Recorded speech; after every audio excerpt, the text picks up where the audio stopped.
all. This is Mrs.Lalithamani.D, Professor from SNS College of Nursing. Here in this lecture series, we were learning about the contents that included in the associated great vessels of the cardiac structure.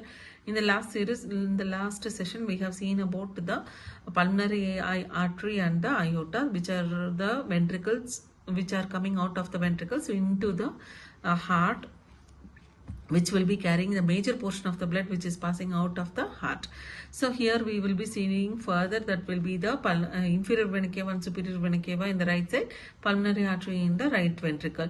So here on the left side we have the left pulmonary veins 2 and right pulmonary veins 2, which will be composing of 4 pulmonary veins, which will be taking the pure blood from the lungs, and it will be emptying it into the left atrium. So from the left atrium it will be pumped into the left ventricle through the mitral valve or the bicuspid valve. From there the aorta will take up the pure blood out of the heart. So this the aorta from the left ventricle, it will take the pure blood, and it is the oxygenated blood will be coming into the left atrium through the 4 pulmonary veins. So other structures will be, as we have discussed, that upper part of the body, that is the above the level of the heart, it will be taken care by the superior and inferior superior vena cava, and if it is below the heart level, it is with the inferior vena cava.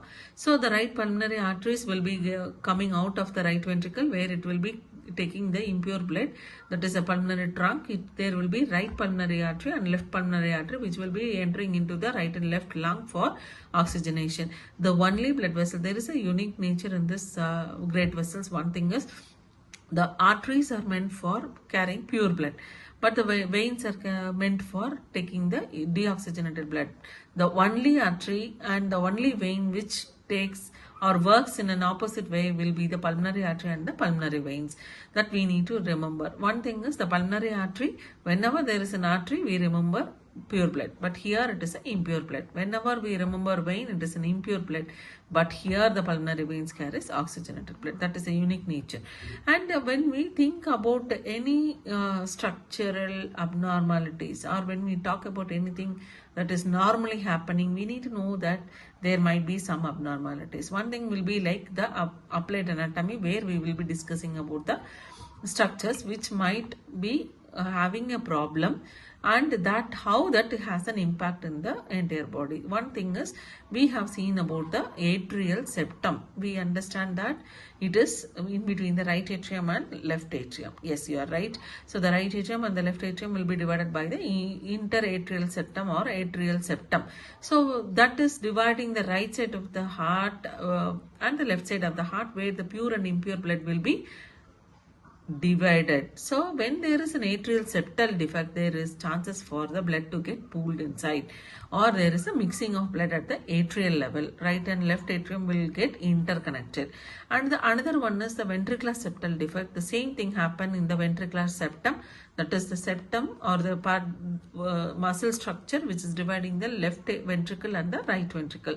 So this ventricular septal defect will be having a major impact rather than the right atrium and left ventricle, because right atrium and left atrium, because the ventricles has the major component of blood which will be pumping into the lungs through the pulmonary artery, and another one is the entire body will be getting impure blood out, pure blood from the left ventricle.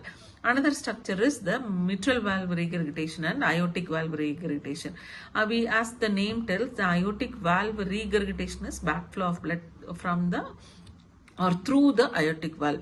So when we talk about the aortic valve, it should be a very much important one. Why? Because the aortic valve is a structure which will prevent the backflow of blood from the aorta, that is a major artery which carries pure blood to the entire part of the body.